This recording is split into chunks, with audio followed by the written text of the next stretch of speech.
তারাশঙ্কর বন্দ্যোপাধ্যায়। বঙ্কিমচন্দ্রের হাতে বাংলা উপন্যাসের জয়যাত্রা শুরু হয়েছিল। রবীন্দ্রনাথ সেই উপন্যাসকে সাধারণের কাছে গ্রহণযোগ্য করে তোলেন। তারপর আসেন বাংলা উপন্যাসের সবথেকে জনপ্রিয় প্রতিভা শরৎচন্দ্র চট্টোপাধ্যায়। এর পরবর্তীকালে বন্দ্যোপাধ্যায় উপন্যাসের পরম্পরাকে সামনের দিকে এগিয়ে নিয়ে গিয়েছিলেন। তাদের মধ্যে অন্যতম তারাশঙ্কর, বাকি দুজন বিভূতিভূষণ এবং মানিক। তারাশঙ্করকে আমরা আধুনিক বাংলা ভাষার অন্যতম শ্রেষ্ঠ ঔপন্যাসিক হিসাবে স্বীকৃতি দিয়েছি। তিনি আমৃত্যু সাহিত্য সাধনায় নিয়োজিত থেকে বাংলা সাহিত্যের ভাণ্ডারকে সমৃদ্ধশালী করেছিলেন।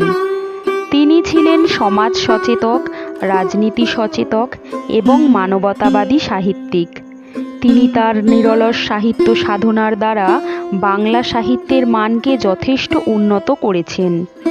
তার সাহিত্য সৃজন প্রতিভার জন্য বিভিন্ন পুরস্কারে পুরস্কৃত করা হয়। তিনি যে শুধু একজন বড় মাপের সাহিত্যিক ছিলেন তাই নয়, বাংলাভাষী পাঠকদের কাছে তার জনপ্রিয়তা ছিল প্রশ্নাতীত। তার লেখা উপন্যাস ভারতের বিভিন্ন ভাষায় অনূদিত হয়েছে। জীবিতকালে তিনি পশ্চিমবঙ্গের লেখক মহলে অভিভাবক স্বরূপ বিরাজ করতেন। 1898 সালের 23শে আগস্ট বীরভূম জেলার লাভপুর গ্রামে তারাশঙ্করের জন্ম হয়। কলকাতায় সেন্ট জেভিয়ার্স কলেজে পড়বার সময় স্বদেশী আন্দোলনের সঙ্গে যুক্ত হন। 1921 সালে তাকে অসহযোগ আন্দোলনে যোগদান করার জন্য অন্তরীণ করা হয়। 1930 সালে তারাশঙ্কর রাজনৈতিক আন্দোলনে সক্রিয় অংশগ্রহণ করে কারাবরণ করেন। 1 বছর কারান্তরালে থাকার পর 1931 সালে মুক্তি পান। কারাগার থেকে মুক্তি পেয়ে সাহিত্য সাধনায় পুরোপুরি নিজেকে নিয়োগ করেন। 1933 সালে ত্রিপত্র নামে তার একটি কবিতা সংকলন প্রকাশিত হয়।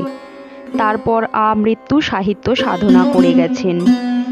অনায়াসে তাকে আমরা শরৎ রবীন্দ্রোত্তর যুগের শ্রেষ্ঠ ঔপন্যাসিক বলতে পারি। তিনি ছিলেন সমাজমনস্ক এবং রাজনীতি সচেতন মানুষ। তিনি যে সময় সাহিত্যের অঙ্গনে আসেন তখন ভারতবর্ষের রাজনৈতিক ক্ষেত্রে দেখা দিয়েছে নানা বিপর্যয়। তিনি স্বচক্ষে দেখেছেন পরাধীন ভারতের স্বাধীনতা আন্দোলন, দুর্ভিক্ষ, সাম্প্রদায়িক দাঙ্গা, দেশভাগ, অর্থনীতির বৈষম্যের নির্লজ্জ বহিঃপ্রকাশ, সাম্প্রদায়িক মানসিকতা এবং সামাজিক অস্থিরতা। তার লেখায় এই সব ঘটনাবলীর ছাপ আছে।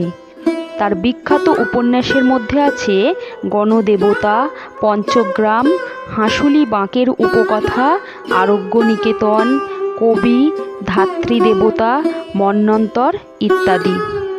এছাড়া তিনি ছিলেন যশস্বী ছোট গল্পকার।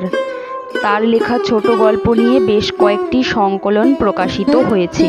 এই মহান কথাশিল্পী কলকাতা বিশ্ববিদ্যালয়ের শরৎ স্মৃতি পুরস্কার, জগত্তারিণী পুরস্কার, সাহিত্য একাডেমি পুরস্কার এবং জ্ঞানপীঠ সাহিত্য পুরস্কার লাভ করেন। কেন্দ্রীয় সরকারের কাছ থেকে পদ্মশ্রী এবং পদ্মভূষণ উপাধিতে ভূষিত হন। তার বহু গল্প উপন্যাস চলচ্চিত্রায়িত হয়েছে। 1952 সালে তাকে পশ্চিমবঙ্গ বিধান পরিষদের সদস্য নির্বাচিত করা হয়। 1955 সালে ভারতের প্রতিনিধি দলের সদস্য হিসাবে চীন সফর করেন।